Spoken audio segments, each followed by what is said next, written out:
Owning a racehorse sounds like the sport of kings, and the price tag lives up to it. Just to keep one horse in training for a single year costs roughly $45,000 to $75,000, and that is before you have bought the horse. It is a bill that arrives every single month, whether your horse wins, loses, or never even makes it to the track. So where does all that money go, and can you ever make it back? The short answer to the second question is brutal.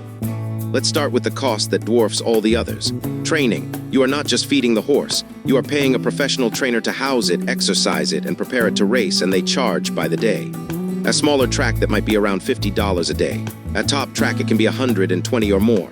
Run the numbers, and that single line, just the day rate, can run to $30,000 a year or more. Training alone is most of the bill. Then everything else stacks on top.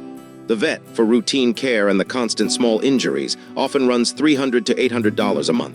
The farrier, who shoes the horse, costs over $100 a visit every few weeks because a racehorse cannot run on bad feet. Then the jockey takes a riding fee for every race, plus a slice of any prize money. Add transport to the track, registration, and insurance, and the extras alone can rival a second salary. Notice what we have not even counted yet: buying the horse, and that is wildly variable. At the cheap end, you can claim a horse for as little as a couple of $1,000s. At the other end, sit down for this. At one major yearling sale in 2024, the average young horse sold for around $150,000, and the very best went for millions. But here is the trap. The purchase is the one cost people fixate on, and it is often the least of your worries. So let's add up one realistic year. Take a mid-level horse, training around $80 a day for most of the year.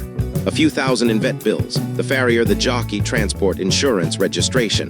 Put it all together and you land somewhere around $45,000 for the year, and that is before a single ribbon.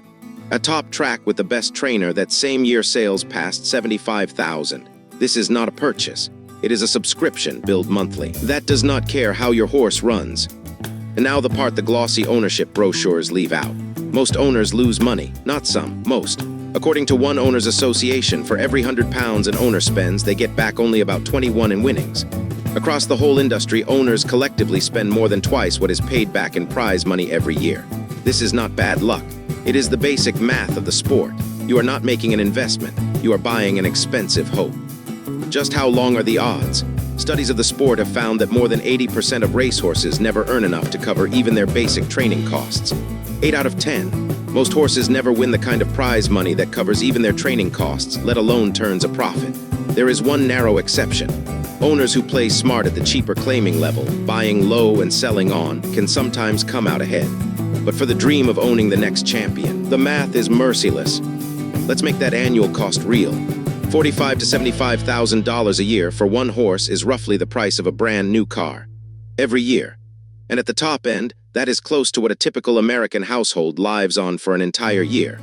And in Britain, keeping one flat racehorse runs to over £22,000 a year, about the cost of a full year at university, paid again and again for as long as you own the animal. You are not buying a horse. You are adopting a very fast, very expensive monthly bill. So should you ever own a racehorse? If you want to make money, almost certainly not. The odds are stacked against you, the bills never stop, and most owners finish in the red. But that is not really why people do it. They do it for the morning gallops, the colors on a jockey's silks, and the once-in-a-lifetime chance of standing in the winner's circle.